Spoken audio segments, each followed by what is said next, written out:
During the all good, break, Brenna told us she has an UV light in her furnace for air quality. What exactly is that? Is that like some kind of cockamamie, like cockamamie? And how much is it costing me to have that thing on all the time? Yeah. Is it worth it? UV light is actually a real popular item. I have one in my house. Okay. It installs in the ductwork, usually above your furnace, above the air conditioning coil. And as air passes through it, this ultraviolet light impacts molds and viruses and bacteria like that. So it does give you a much cleaner environment due to that. It does nothing for dust removal or anything like that. Okay. But it will... See? So I can go sit in the lake all weekend, go home, and breathe my clean air. That would be helpful, yeah. Clean that Perfect. bacteria. Yeah. Perfect. Go sit in the furnace. And another tangent of that is a good filtration system, too. The standard little 1-inch thick fiberglass filter you buy at the hardware store is very limited in what it can do as far as air filtration. All right. So most folks these days are opting to get something that's a little more efficient than that.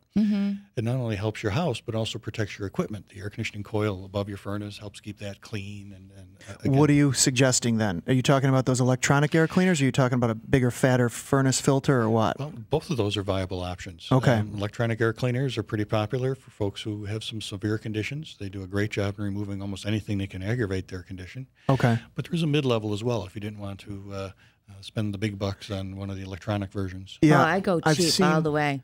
Well, yeah, you'd get the 39-cent ones down I at the do. store. But you know what? I have to change them every 5 minutes, and then I forget, and Yeah. then, you know. Now, I wanted to ask about that real quick too, but first I want to go there. I've seen the ones that look like electronic air cleaners attached in line in the furnace. However, they're just an accordion type of filter, a giant. Actually, it looks like a real thick filter. What, have you been hanging out at Debbie's Supply again? Yeah, nose bagging around there. Those are classified as media style air cleaners. Okay. And that is a good mid-level air cleaner. In fact, it's probably one of the more popular choices. Oh. It does a much better job than the 39-cent filter would. Okay. But it will remove, dust, particles, molds, things like that. All right. How much does it cost? What we typically use is a filter it's 4 inches thick. It's pleated. Yep.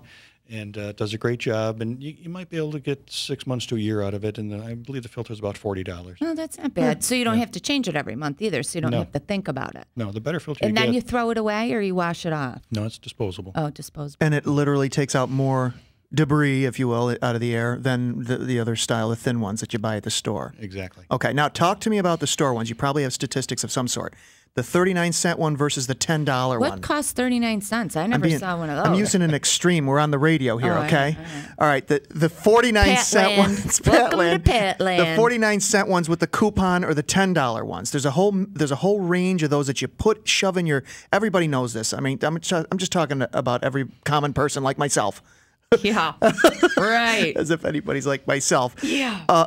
What's the difference between? I mean, there literally is a big range of prices, and therefore they say quality in these units that you know the filters. Do you have a little bit of a brief explanation of the difference and if they're worth it? You can get real technical with it, but to maybe make it simple, you get what you pay for. Okay. The real basic filters, that'll catch a fly going through or a golf ball or something like that. They do very little in removing things that you would want to remove from the air. Okay. Makes sense.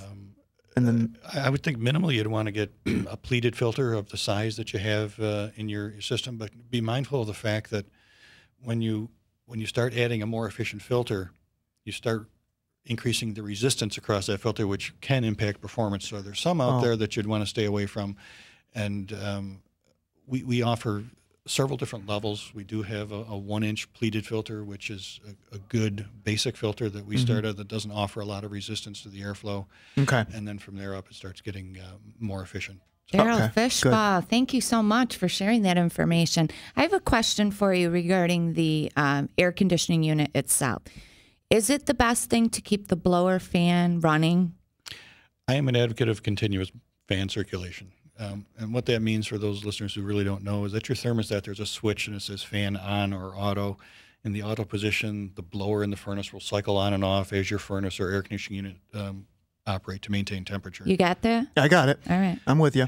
In the on position, the blower operates really independent of that or continually.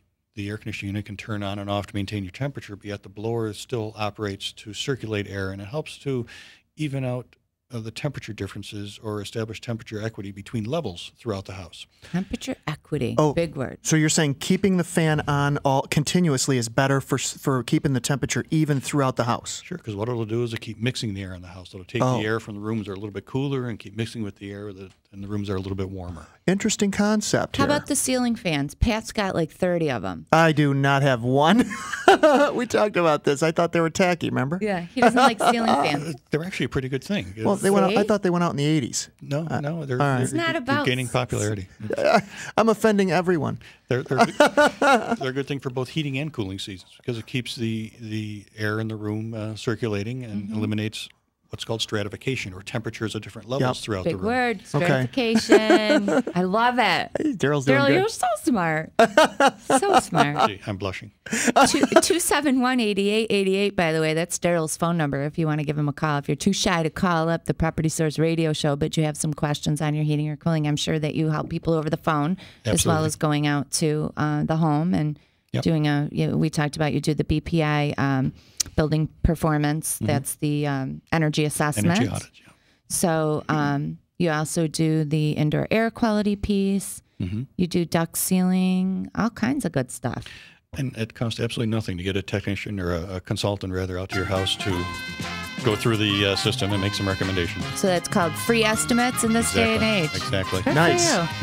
So we want to thank you again so much for joining us Thanks for having today me. on Property Source Radio. Did you learn anything new? Absolutely. All right. Good stuff.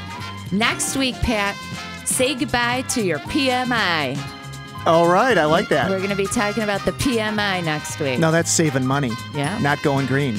Yep. Well, It's going to be fun. you love it. I love it. That's what you like. Anything that has to do with contributing to global warming, you're in. I'm in. But the PMI, we're not even on that topic with the PMI. So you're going to have to stay tuned to Property Source Radio. Check out our Facebook, Property Source Radio group. And you can find out a little bit more about the PMI. You can also get some information about today's show on the Property Source Radio Facebook. Our number is 222-6397. We are propertysourceradio.com. And we'll be back next week.